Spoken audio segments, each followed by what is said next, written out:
What do you do when your partner tells you that he's crushing on someone else? Are all the good men really married? And does the guy who's using you know that he's using you? Welcome to Ask Mark. It's week number 74 from Cloud Central, Christchurch, New Zealand. Thank you for having me. I love this city. I love this country. It's so beautiful. I do wish there was a little more sun. There's not. It's a reality. Let's get straight into it. The first one, as I reach behind camera into this ridiculous playground setup that I've got here, is from a friend. And a friend says, SOS, my boyfriend of 8 months just told me that he has a crush on his work colleague. He says it's minor, cotton candy crush, and doesn't intend to act upon it. I took it sportingly, but could you help me devise an action plan? I've been following you on YouTube for over a year now. Thank you so much. You've helped me work on myself a lot. Namaste from India. And cut. So I was editing this in post, and when I looked over my answer, I really didn't feel I did the best job and justice to the question. In fact, I only answered half the question. So I'm going to refilm it here.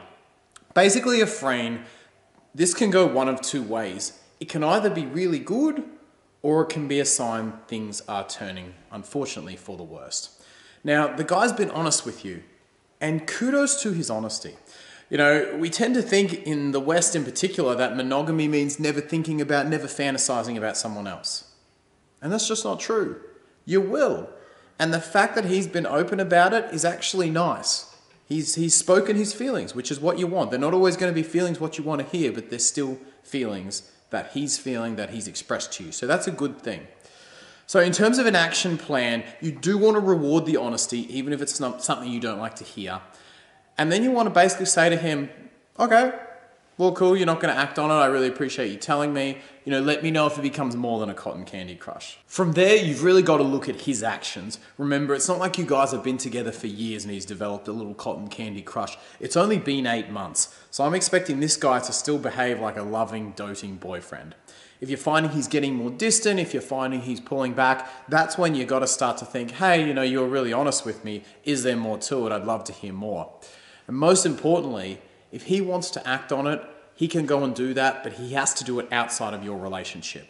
You want him to be able to communicate any problems that he's having, any unmet needs from his end. You want to create a safe space for him to do that. And ultimately, if he's not feeling it anymore, you want to create a safe space for him to say, hey, I'm not feeling it anymore, so infidelity doesn't occur. Thank you for the question, Ephraim. And let's go back outside. Milk has a second question, who says, do these users generally have any awareness of what they are doing? Are they narcissists who tend to project the blame onto the women who see her needs as invalid? I mean, do they really not get it, or do they just feign not to get it? Love this question, love it, because here's the thing. I've talked about this in a couple of videos. Users use you for a lot more than just sex. Yep, you can absolutely be used for sex, just as I should add, as you can use a guy for sex. But what about the other boyfriend benefits? What about loyalty and exclusivity? What about just the excitement of being in your life? What about the most important boyfriend benefit, love, in the forms of support and companionship? Now, it's true, a lot of guys that are using you for sex will be thinking, hey, this is just sex to me, I'm not that into her, but she really turns me on, big physical attraction. However, a guy that is using you for companionship, a guy that's using you for love, and this is the type of guy that you will come into your life, have these deep conversations when he wants you, profess when he wants you, but never want to commit to a relationship. That guy's using you for companionship. Or the guy that's using you for excitement. He just wants to come into your life when it's cool and have fun with you and then duck out without actually giving commitment. Or using you for exclusivity. If you're just dating him, then he just feels happy about it. He's not thinking, I'm using her for exclusivity. He's just like, this is great. She's just dating me and I get to go date all of them. Hey! He's not consciously going, I'm using her. Right? But you are being used. This is why it's so important to be aware of the boyfriend benefits that really matter to men and ensure you're not being used for them. That they are reciprocal. Good question. Check out the 2 videos on signs of a user. I'll put them in the description. They're important. Boyfriend benefits video as well. I'll put that one in the description too so you can get a refresh on what they are. So important. Let's go to the final question, which is from Doctor. doctor, if I can find my mouse, doctor says, Dr. Ware, in yet another one right now, all the decent guys are married, so why even bother, it seems like. Doctor, you out there, think about this logic.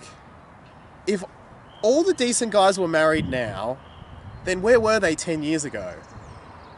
Not married, right? Of course there's decent guys that aren't married, because in 10 years you'll be saying the same thing.